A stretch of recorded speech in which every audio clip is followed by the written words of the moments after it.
This is Io, one of the 4 largest moons of Jupiter.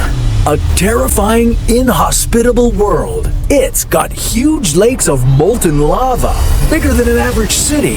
There are hundreds of volcanic eruptions that could dwarf a skyscraper.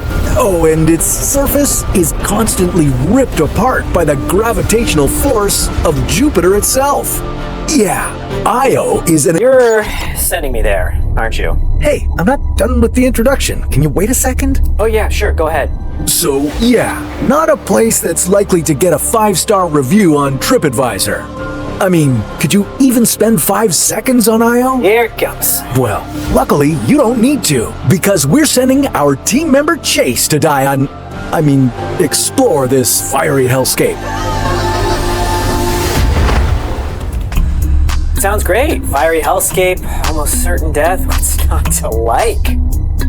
Before you worry about what's waiting for you on Io's surface, first you'd need to figure out how to get there. Thanks to Jupiter's elliptical orbit, the distance between it and Earth is constantly changing. Even when it's closest to us, Jupiter is still 588 million kilometers away. It took NASA's New Horizons spacecraft 1 year, 1 month, and 9 days to get there. And that's the fastest anyone, or more like anything, has ever made the trip. Only?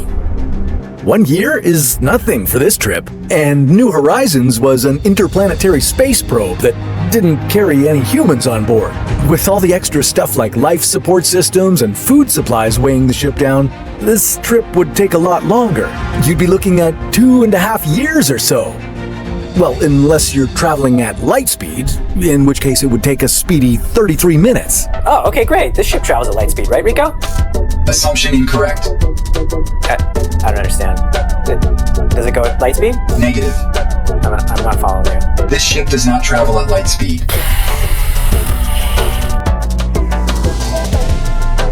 No way I'm dying on this moon. So what if it's hot and volcanic and can crush me at any second? This time, I'm coming prepared. I know a place where I can get exactly the gear I need. This place is so epic, so awesome, only a few people know of it.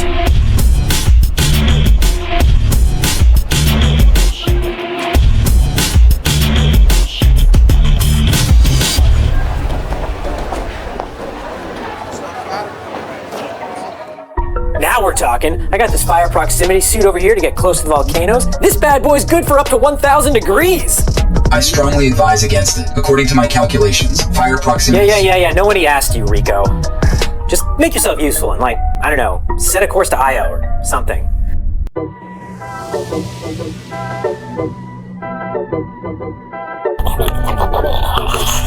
Watch out, Jason, it's a volcano! Did you know that Jupiter has anywhere between 80 and 95 moons? You'd think there'd be a specific number, but no. Scientists are still counting them. Seems like they have a lot of time on their hands. Just like me.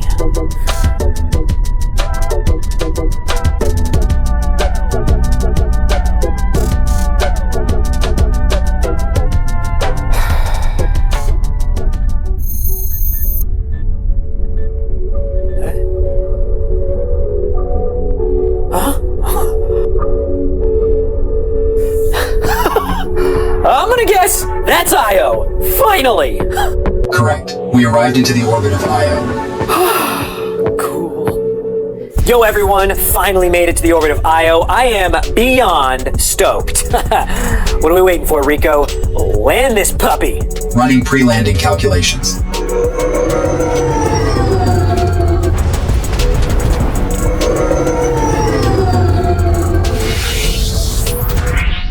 Okay, well neither of those look promising. Landing on Io would be tough. I mean, even if you got down to the surface in one piece, it won't be a very smooth landing. You see, Jupiter's magnetic field is extremely powerful, much more powerful than Earth's magnetic field. And Io is only 422,000 kilometers away from Jupiter. That means Jupiter's enormous magnetosphere constantly rubs Io, and not in a gentle way. What the hell is that? That's Io. Well, parts of it anyway. Every second, Jupiter strips off literally a ton of material from Io. All that material then follows Io in its orbit around Jupiter. Here, the gas giant charges Io's stripped particles with radiation and transforms this particle cloud into plasma. Scientists call this a plasma torus, but what it really is a cloud of intense radiation in the shape of a donut. Sounds like my kind of donut. Some people like an old-fashioned glaze. Some people like a classic chocolate with sprinkles. Me, I prefer an intense cloud of radiation. Plasma torus. Rico, by the way, this fire proximity suit is resistant to radiation, right? Negative. I don't get it. What do you mean? I mean, no. Fire proximity suit is not suitable for environment with high radiation. Your chances of survival are 0.02%. Great. What does RICO even stand for? Really encouraging, caring, omnibot. Encouraging starts with an E. Shut up, starts with an S. Alright, RICO doesn't recommend me using this fire proximity suit like it's not good for radiation or something. But guess what? I only need to spend 5 seconds on Io to complete my mission. And this suit has got me killed. Like, too many times, okay? This time, I plan to survive. Landing sequence initiated.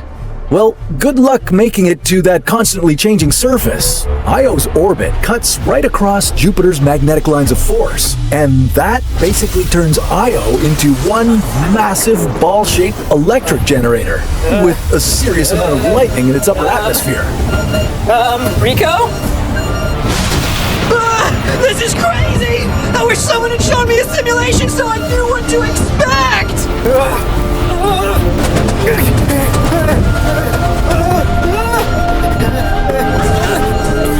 And so here you are, on the surface of Io, the most volcanically active world in our entire solar system.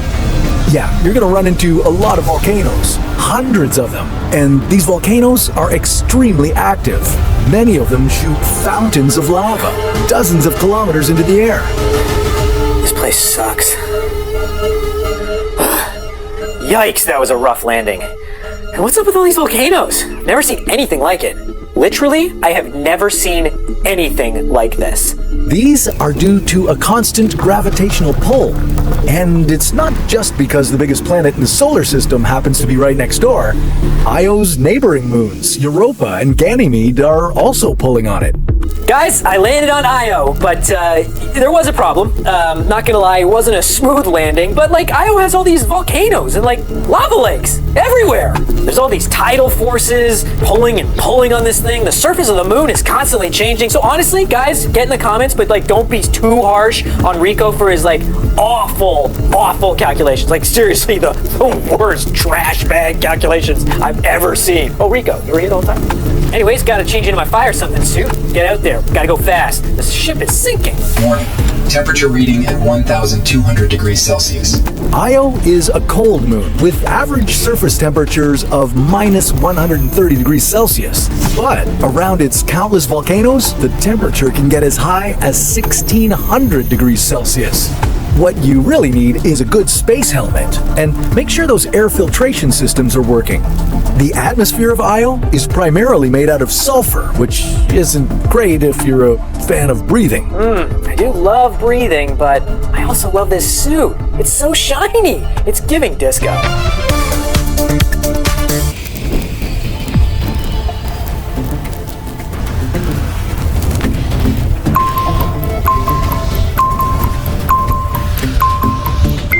Feel like you could spend a lot more than 5 seconds here? Yeah, looks like it. What's this atmosphere made of again? Sulfur. The gas that is not recommended for breathing.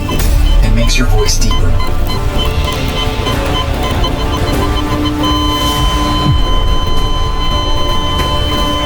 Yeah, the thing is, you can't survive more than a minute on this moon. Definitely not in that outfit.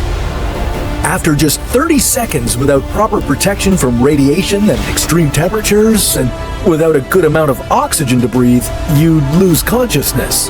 Your organs would shut down, one after another, and 1 or 2 minutes later, you'd be gone. Just like Chase over here. Where should we send him next? How about the deepest depths of the Earth's oceans? Well, that's a story for another What if?